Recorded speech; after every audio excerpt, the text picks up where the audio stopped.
under his own power. After the game, a reminder, tune into ESPN's Sports Center Monday Night Football postgame show with live reports and analysis. Now you've got Chris Rogers in the game and Kenny Wright in the game. So you have two rookie corners in the game. It is 2nd down and 12 from the 21-yard line. A tale of two halves. Garrett's going to take off, and the Princetonian takes it up to the 30-yard line. And it'll be 3rd down and 3. Let's go to Leslie Visser. Les? Al, just for an update on Troy Aikman, he is in the locker undergoing observation. This is his 6th concussion as a Cowboy. This one is mild, which according to a new grading system is confusion, inability to focus. Well, unlike Deion Sanders a couple of weeks who put himself back in the game after suffering a concussion, that will not happen with Troy. Dr. Robert Vandermeer, the Cowboy doctor, told me we won't even give Troy access to his helmet. Al? Okay, thank you, Leslie. And Deion Sanders with that hamstring and the after effects of the toe. The triplets are all gone tonight. The lead is gone. It's 3rd down and 3 as Garrett throws and it's tipped, and Hitchcock picks it off at the 37-yard line, and Garrett watches that one get intercepted, and Flozell Adams is in agony, the left tackle.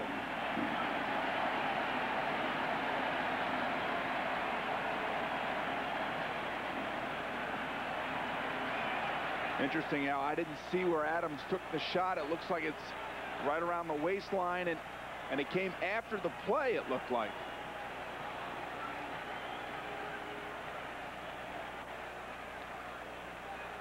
Irvin coming part of the way out onto the field to try to get a closer look, and they wave him away as the medical staff works on Adams. John Randle was locked up with him. And let's see what happens at the end. So Clemens got away with it, at least until Gene Washington gets into his pocket in charge of the fines. And this is Leroy Horde to the 35-yard line. And the one thing I will tell you is that Gene Washington and the league won't stand for stuff like that. It's bad enough if you lead with your helmet and there's no attempt to injure if you're actually trying to tackle with your helmet. But certainly in that instance, what Clemens did there will be a significant fine, I guarantee you. Absolutely. You don't know what precipitated it. You don't know why he reacted that way, certainly, but all we saw was what he did. 2nd down and 7 for the Minnesota Vikings at the 34. By the way, that is not challengeable with the play clock. 2nd down and 7 at the 34-yard line.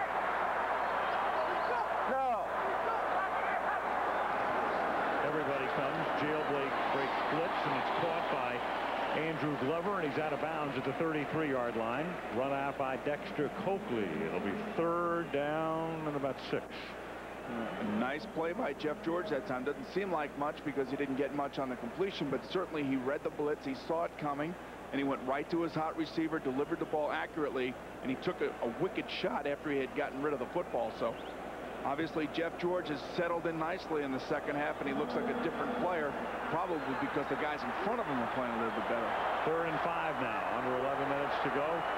Minnesota up by 3, having erased a 17-point deficit. And another timeout. That's 2. Well, this is what happens when the plays take a while to get in. He wants to audible at the line of scrimmage. He walks up there kind of slowly, and you got to dump a timeout. And they're down to just 1. They went against Arizona yesterday. Keyshawn Johnson and company next Monday night. After the timeout, 3rd down and 5 for the Minnesota Vikings at the 32-yard line. And Jeff George throws, and it's juggled and not caught. Incomplete. 4th down. Jake Reed can't hold it. Threw it a little bit too far outside, and the reason he did is because number 52, Dexter Coakley, ran out underneath Jake Reed, and it just shows you how fast the linebackers are. You can see Jake Reed looks open from this shot, but there comes Coakley into the shot, and it forces Jeff George to throw the ball outside.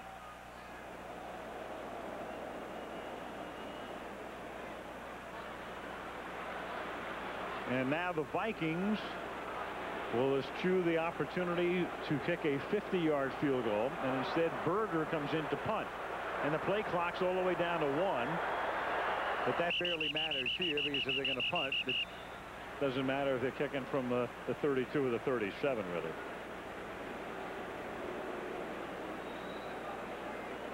In fact, Dallas may decline it. Which they do. I think what they're trying to force Berger to do here now is line drive one, and if they can get one where he kind of shanks it a little bit, maybe Deion Sanders has a chance. The likelihood of Deion returning this punt remote, just because of the distance between him and the guys that are running down the field right now.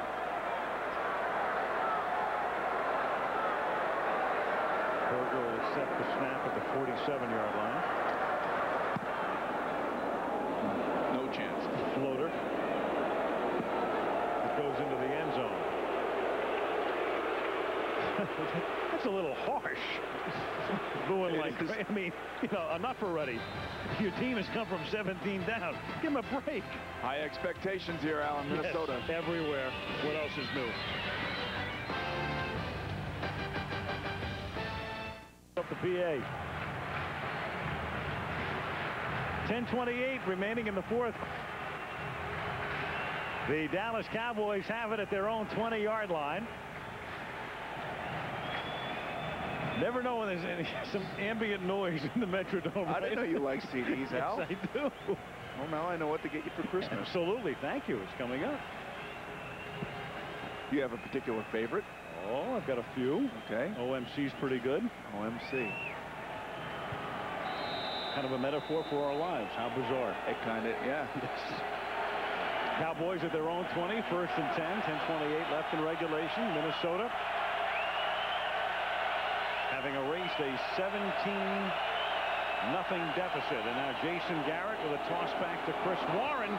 And Warren with a first up field. And Warren breaking tackles. A 24-yard gain to the 44. Ran out of the grasp of Robert Griffin. I was just going to say, what a great series by the Dallas defense. Minnesota on the other side of the 50, getting close to the red zone against the Dallas defense. They hold them, they stop them, they force them to punt. And here we go again. Where's the tackling for the defense of the Minnesota Vikings? You can see everybody just kind of overruns the play, and a good running back has good vision. He can see, he can make the cutbacks, and certainly Chris Warren is able to do that. Flozo Adams is in the game at left tackle. After needing the attention after the punch by Clemens on the last series. First down at the 44-yard line. Garrett pressured, sacked. Tony Williams. And Tony Williams does it to Larry Allen. He actually runs right inside and beats him inside. And flag down.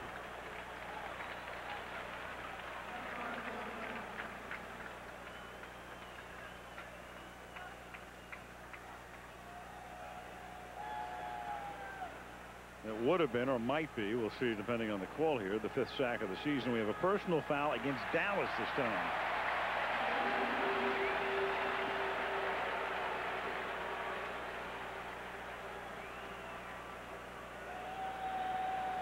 you got to wonder what this is all about. If it's Flozo Adams or somebody responding to the last time they were on the field. And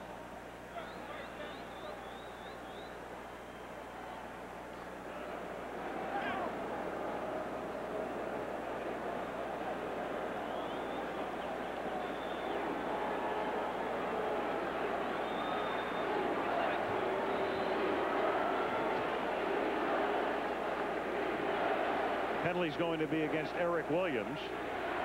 Personal foul on the offense. Number 79 blown to the head, 15 yards, and repeat first down. Take a look at the left side of your screen right here, number 79. Here he is, right here. Let's take a look here. Well, you know what this is? This is basically retaliation. We don't really know what's been going on down on the field, but the one thing that I can tell you, this guy right here, John Randle, Clemens, Williams, also Chris Dolman, I mean, this is a nasty group of players, and they've been getting at it and getting after it. And I'm sure that it has something to do with the halftime talk that Foge Fazio gave this defensive line to pick up their intensity. Didn't mean to throw punches and stuff like that, right, but certainly they have lifted their aggressive level of play. And he gets caught, and it's a big penalty. It's a 15-yarder, one of the few 15-yarders remaining in the rule book. And this is Rocket on an end around, and Rocket gets spilled at the 30-yard line after a minimal pickup. It'll be second down and 24. Reminder, ESPN.com, NFL.com. That's the spot to be on your computer for enhanced TV coverage of tonight's game. Carter and Moss. And Reed. Not a bad trio right there, Al. Jeff George made the right decision coming here to play with those three. Second down and 23. Up at the 31-yard line. Garrett out of the shotgun.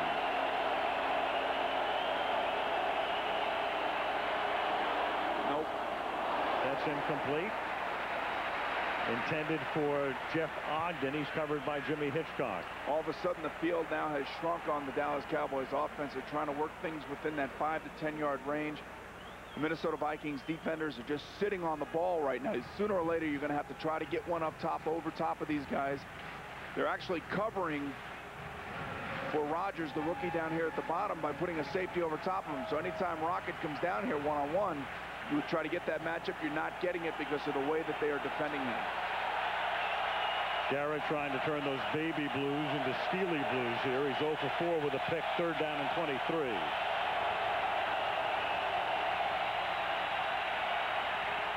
Going deep, almost picked off at midfield. Jimmy Hitchcock had it and dropped it. Fourth down. Well, the personal foul put him in a hole. And they're forced to punt with 8:21 remaining in regulation. I can imagine what both sides are saying on the sidelines to their defensive and offensive lines, and Hitchcock should have had that. That was a gimme.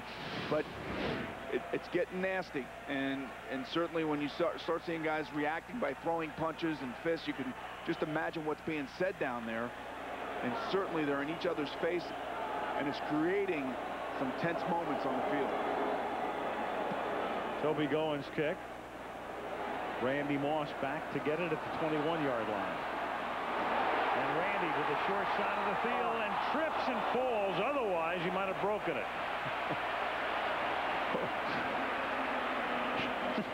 You know, but plays like that are what keep the game close. They do. You know, and it's just, he had an opportunity to take it a full length. He falls down.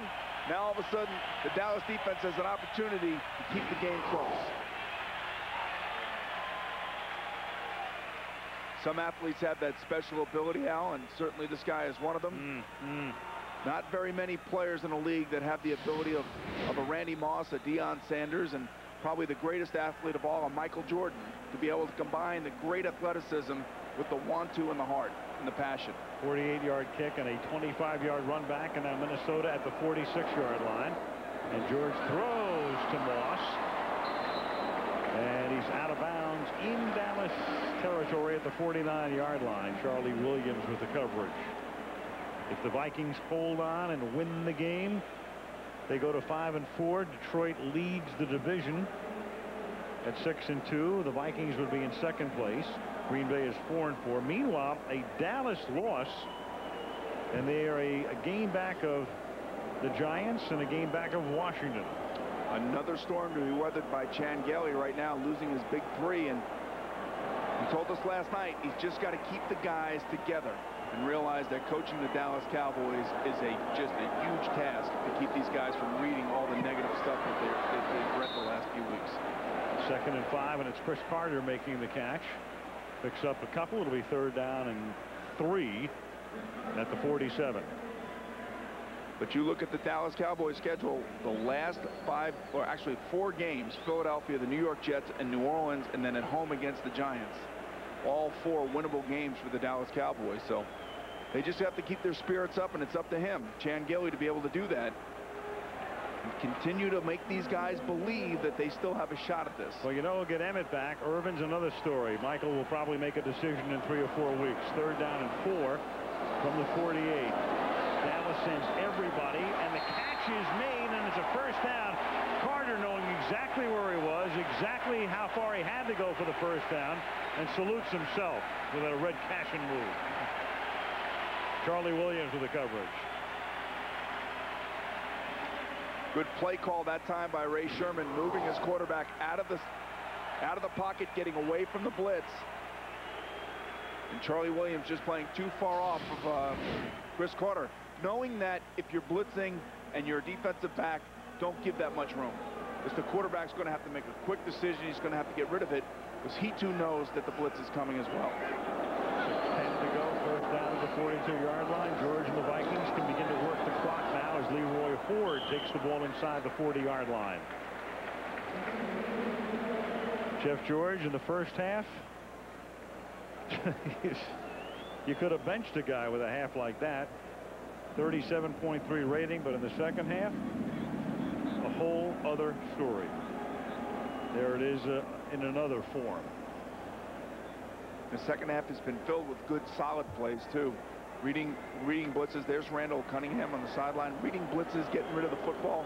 Standing next to number 12, Daunte Culpepper. He was their first-round draft choice, one of the heralded quarterbacks that came out in this rookie class this year. Out there with his helmet on, looking for action. 2nd down and 6. George under pressure, throws, and it is incomplete, and the Cowboys are going to contend. He was between the tight ends, and there's nobody there, and some of the Cowboy defenders, as George comes up limping, are going to contend that it was grounding. In fact, Hambrick is saying, who was the receiver? Well, Jim Kleinsasser, their rookie. Now they throw the flag. Oh. And they're right, because he wasn't outside what's referred to as the tackle box or tight end box. But, you know, I don't know, Al. Their rookie tight end, Jim Kleinsasser, was actually on the sideline over there. Jeff just didn't have enough time or enough strength to get it to him, but he was throwing it into his direction, and there he is. You could see that that's Kleinsasser right there behind his coach, and he's telling, hey, like, I was there. Take a look at this right here. Watch Jeff roll a little bit to his left. Then he comes back to his right. Now he throws it, and there's Kleinsasser right there at the top of the screen. That's a tough call right there. That's lobbying. That's intense lobbying. Now that goes on in Washington, doesn't it? I thought Kleinsasser was in Eden Prairie, frankly. I think they made the right call. They got together and talked to each other, did the officials, 3 of them anyway. That was some heavy-duty lobbying. That's all I can tell you. So the penalty moves the ball back to the 47. It is 3rd down and 15.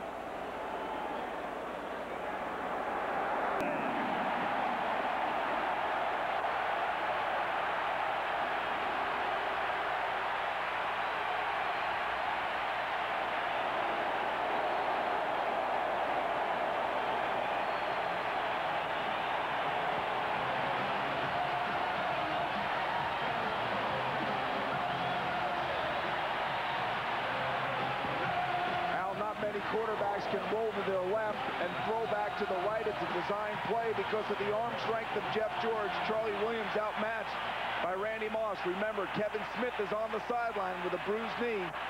And you saw in that series that they continue to throw to the right side to work against Charlie Williams. And when you get that matchup right there and you have the explosiveness of the Jeff George arm, you take advantage of it, and that's exactly what they did. Anderson tacks on Minnesota's 27th consecutive point.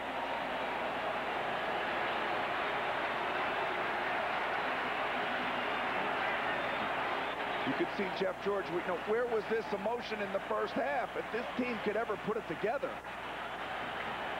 If you watched the first part of the game and it was 17-0 and went to dinner and just got back, have we got a story for you? Absolutely. Here's Red McCombs.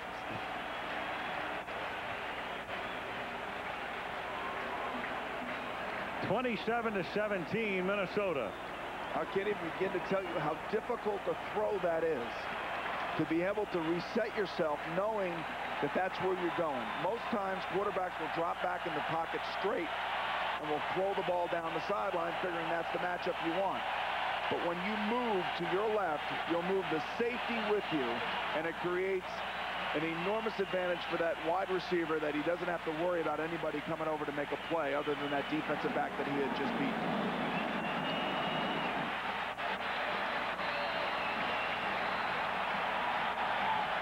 Mitch Berger to kick off, 27-17.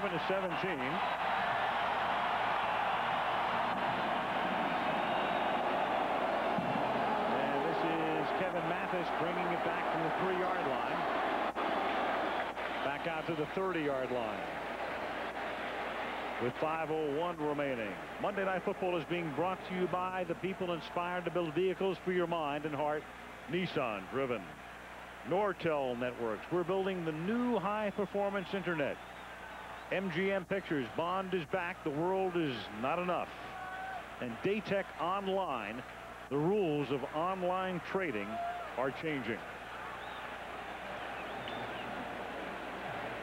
When it comes to change, rarely have you seen a game like this, where Dallas was so unbelievably dominant through the first 23 or 24 minutes. A key turnover. Vikings were able to cut it to a 10-point deficit at the half, and the second half is all Minnesota, and that's almost picked off, and then caught. It's caught by Ogden after Kenny Wright thought he had the interception. And the official rules that Ogden, I think his butt was on the out-of-bounds stripe. It was. Posterior. Derriere. But the thing about it is, Al, this is reminiscent of last week's game against the Indianapolis Colts for the Dallas Cowboys.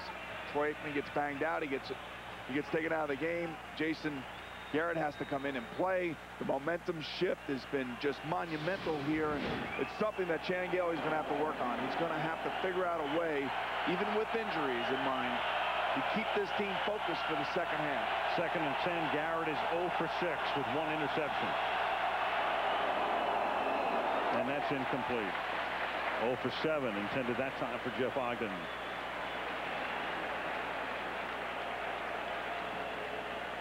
Well, for the triplets, at this particular point in time, you go back to Michael Irvin and the very scary scene in Philadelphia. You lay a nerd on the Veterans Stadium AstroTurf. Hasn't played since. Emmitt Smith tonight, a spectacular night, and a fractured hand. And then Troy Aikman goes down in the grasp of Jerry Ball, and he suffers what is described as a mild concussion. 3rd down and 10. Garrett seeking refuge and finally finds it well shy of the 1st down. Al, Troy Aikman took a shot to the head last week from Burris, the defensive back of the Indianapolis Colts. It was against the blitz. He didn't see it, and he basically paid the price for it. Now tonight he took a shot from Jerry Ball, who came right up the middle. You know, and that's, again, it's an inexcusable mistake on the behalf of the offensive line, either between Stepnoski, Larry Allen, and Everett McIver. Those three guys inside have to protect those gaps, and there's no reason why a nose tackle should be able to get back in the backfield, especially the size of Jerry Ball, that quickly. Free shot, knocked him out of the game. Toby going to punt. Randy Moss from the 16-yard line. And he brings it back out to the 33-yard line with 4.5 minutes to go. You know, all those people who were lined up to call talk radio tomorrow morning, they hung up. Well, I think it all goes back to the bad snap at the end of the first half.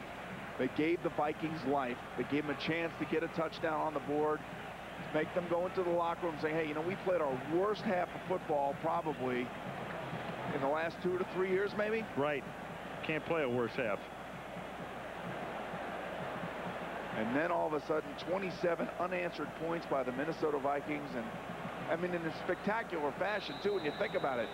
Long bombs, receivers getting involved, Cris Carter igniting, trying at the end of the first half to get his team inspired, and certainly I think they've responded. Now the Vikings can play clock ball from the 33-yard line, and they give it to Leroy Horde. And he's up to the 40-yard line. And to think about the Vikings tonight, how horrible they look. And Robert Smith is out, and the crowd booing like crazy, and Dallas looking like they'll rout the Vikings. Now all of a sudden you're back. You're up 27-17. You look like you're going to win the game. Dallas takes a timeout. You look like you're going to go 5-4 with a 3-game winning streak, and you might get that guy back next week. Robert Smith talking to me before the game. I said, when are you ready? He said, I'll play next week if they'll let me. He said, I feel good. And Denny Green said this guy is the catalyst of the offense. Certainly Jeff George deserves a lot of credit for getting this team back on the winning track. But if they can get a healthy Robert Smith, not that Leroy Horde has done anything bad. It's just that there are certain backs in this league that are younger, that are a little bit more fast, and certainly are special, and that's what Robert Smith is. Cris Carter during this timeout. Here's Cris on Randy Moss.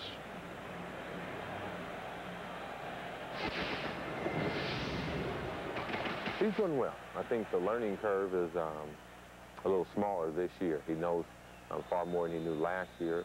Now the thing is, if he can remain patient, that's what you have to do week in and week out, and realize that no one's going to give you anything.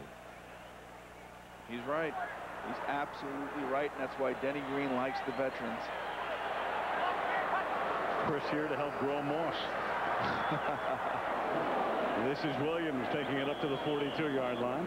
And now you look at the Minnesota Vikings schedule from here. They go to Chicago next week, who had a big win yesterday in Green Bay, and a lot of credit goes to Brian Robinson, who blocked Ryan Longwell's potential game-winning field goal, and at the end of the game, he said, look, I can't jump. So Walter Payton must have been there to help me jump to block that field goal. Amazing. Timeout again called by Dallas. Randy Moss, as you can see, the only guy in the history of the league to reach those levels across the board in his rookie season. You recall the story, and it's a funny thing, too, because had the Cowboys not taken so many hits to their image when it came time for them to pick last year. I mean, we all knew about Randy Moss and what a big question mark he was because of his off-the-field travails. And team after team, including the Cowboys, just had to pass on him. And then Minnesota said, we'll take a chance. And so far, so good. And just remember that Dallas passed on him, but they took Greg Ellis, the defensive end from North Carolina, who they are really happy with. And on 3rd and 1, they're able to stop. And there is Greg Ellis, he is, right there, stopping Horde and keeping Dallas in the game. Timeout Dallas. So they've had to use all of their timeouts here with 4:04 to go, but it's the only way they can stay in the game. Force a punt, and then of course try an onside kick, and they can stop the clock one more time at the 2-minute warning. Now, we were talking yesterday how teams kind of draft the same way every year. The Green Bay Packers, for instance, drafting defensive backs, trying to get their backfield better. The Dallas Cowboys have been drafting defensive linemen in the first round for as long as I can remember, and really they are so happy with Ellis. He's already had 2 sacks against Washington. He's had an 87-yard interception return against Atlanta in a Monday night game. He had a 98-yard fumble return versus Arizona. They also took Ebenezer Ekubon this year, another defensive lineman out of North Carolina, with their first pick. So, hey, this guy has done nothing.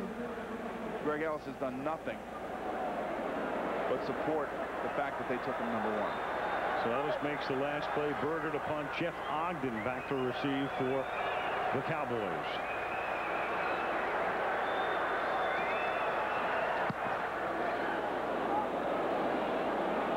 Ogden from the 19-yard line back to the 25-yard line. Dallas down by 10, has to go 75 yards and then get a field goal or do it in reverse without a timeout.